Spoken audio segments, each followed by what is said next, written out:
So this is my very first video for the licensure examination for teachers review material, Miss Sherry Dumdum, and I will be explaining to you each problem. So the problems are taken from teachpines.com. So this is the first question: which statement is true? So a is square root of 5 is a rational number, 0 is a positive number, square root of 3 is a real number, and D, square root of 4 is an irrational number. So we go through it one by one. So let me start from the last. When you have square root of 4 is actually equal to 2. So when you get the square root of 4, that gives us 2, and it's not an irrational number. It's actually a rational number. So this is untrue. Square root of 3 is a real number. Yes, any number, whether it's a radical number, it's a fraction, a decimal, a negative number, an integer, it's a real number. This is true. 0 is a positive number. No, 0 is neither positive nor negative. So this is false. And square root of 5 is a rational number. So we made mention in letter D that square root of 4 is a rational number. So since square root of 5, we cannot get this exact square root of 5, then we cannot say that it is rational. So square root of 5 is an irrational. So in this case, the only correct answer, or the only statement that is true, is C. Square root of 3 is a rational. Square root of 3 is a real number.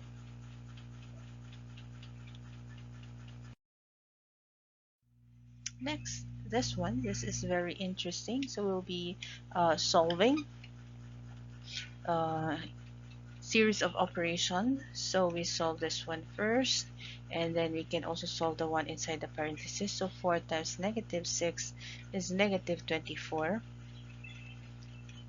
and we add it to 12 times 3, which is 36. So please be careful not to add first. So we have to follow the MDES. So we multiply or divide first. So whichever comes first. And then we can add or subtract whichever comes first after subtracting and dividing. So in this case, negative 24 plus 36 is equal to 12. So our answer is 12. So Julius has 15,000 pesos in the bank. After a year, he expects to earn 750. And what is the rate of interest? So what we do is just simply divide 750 by 15,000. So you just have to use your calculator to do this one. 15,000. What I do to make the number smaller, you just have to cancel the zeros. Why is it possible? Because we are dividing both sides by 10, so that gives us 75 divided by 15, 1,500. So we can now divide it. Preferably you use the long division, so that we can find the decimal value for it. So there are you just have to add 2 zeros.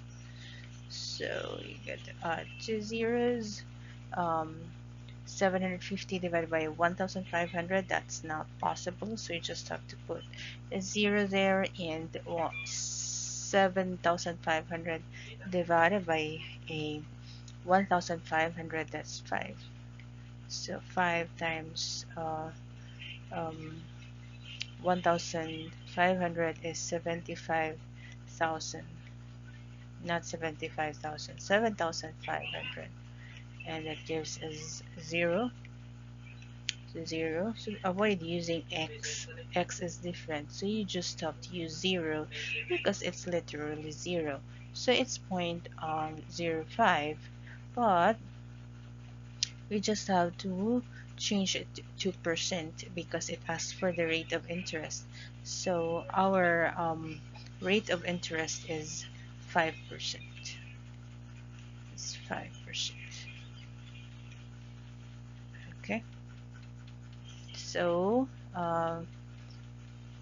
in order for Julius to earn 750 pesos at the end of the year with 15,000 pesos in the bank, he needs to have a 5% rate of interest.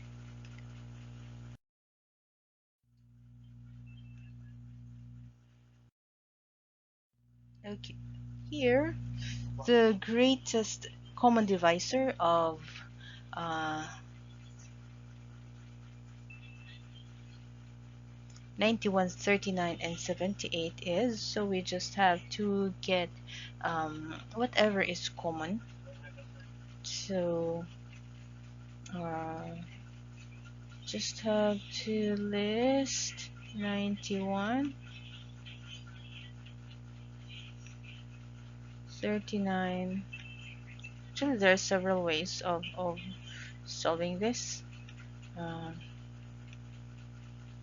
78. Let's try to see if that's divisible by. Is it divisible by 13? 13. Let's see. 13, because 39 is divisible by 13. So that would be, is it 7? 7 times 13, that's 21, so 91. And this is 39 divided by 13 is 3. And let's see for 78. 78, would that be 6? Let's try to 6. 6 times 13, that is 18, Karawan 70. So in this case, 7, 3, and 6 doesn't have anymore a common um, number that we can divide. So we can conclude that 13 is the greatest common divisor of 91, 39, and 78. Another way of actually writing it is to um, list the factors of each, but this one is easier since you are this is easier to do, but other people may find other strategies also helpful.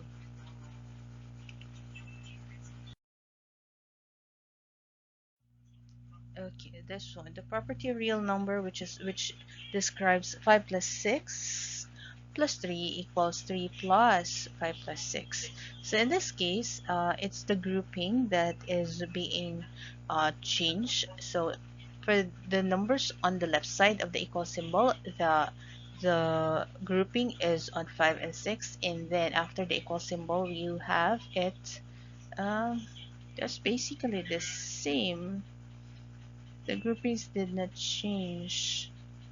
So, yeah, 3 plus 5 plus 6. So, you are just interchanging the values. So, it's just commutative property. If this is commutative property, that if you add this one plus this one, or you just reverse it, that's commutative property. If the grouping is different, then that's associative property. But in this case, this is commutative property of real numbers, commutative property of addition.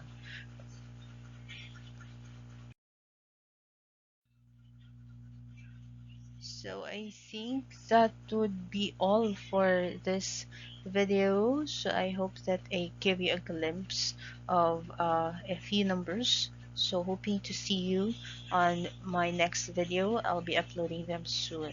So please don't forget to click subscribe and hit the notification bell so that you will be updated with the upcoming videos. Thank you so much and have a good day.